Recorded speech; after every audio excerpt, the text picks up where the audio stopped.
It is essential that we have strong, powerful representation in Congress. The current visualization or draft plan for redistricting the state has completely eliminated the 33rd district. We're standing in the 33rd. It includes Inglewood, the Baldwin Hills area, the Leimert Park area, the Hollywood area. It also goes all the way down to the old Pepperdine site. This is a power base for our representation in Washington, D.C. It's a center of Black power, Hispanic power, Asian power, and Anglo power. We have come together over the last 10 years as a strong coalition to speak to common values, to speak to unity, to speak to diversity. If we lose this district, we lose all the work that we have done in the past. We cannot have this power base of representation divided, spin off to other areas that have no relationship to our common interests. Well, this is critically important to the African American community, but it's also important to our city, our county, and our state. The role of African Americans in the political process, they have simply made our state better. The leadership that we've brought to bear, the legislation that we've authored, the movements that we have initiated, frankly, have caused this state to be a leading state in the nation with respect to that which is progressive, that which expands the boundaries of democracy.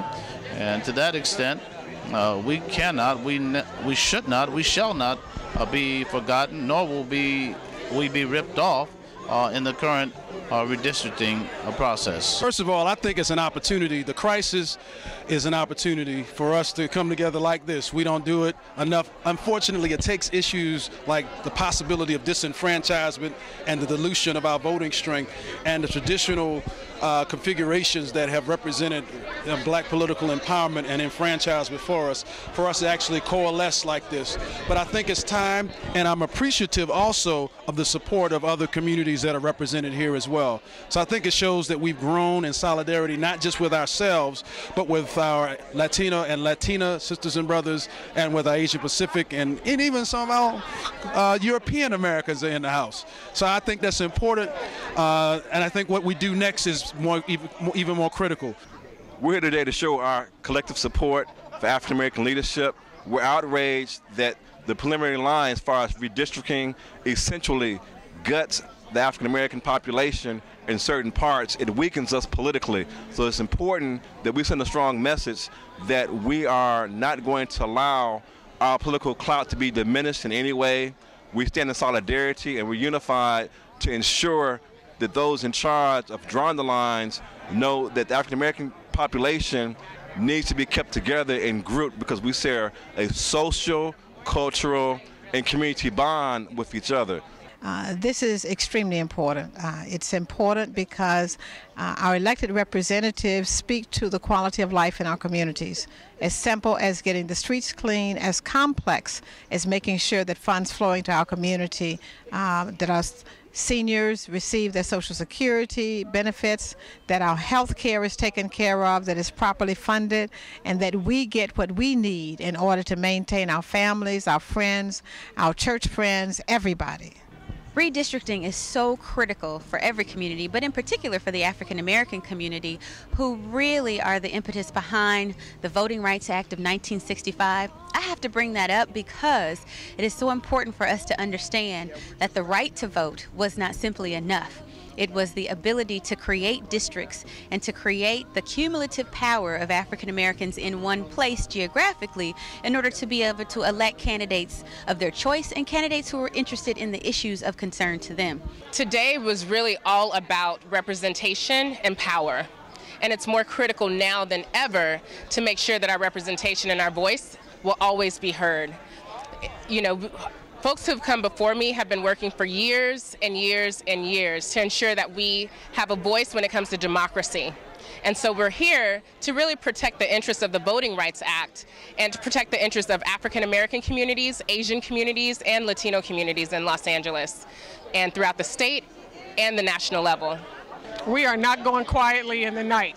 This is a fight, it's a battle that we are going to win, and we're going to keep our strongholds here. It's critical that our voices are heard. It's critical that they cannot use this process to delude us, to make us go away, and to end everything that we fought for here in South LA.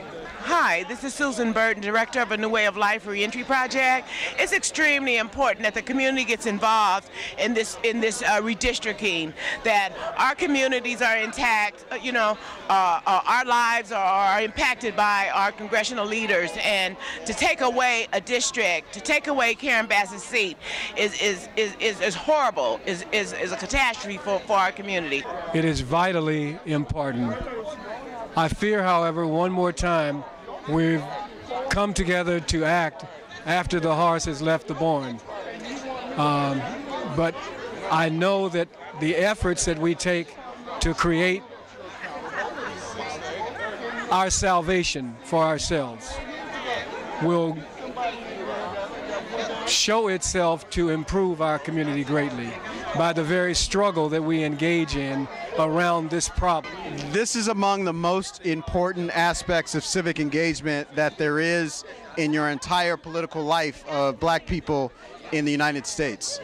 As you may or may not know, there is some controversy over the redistricting here in Los Angeles, California.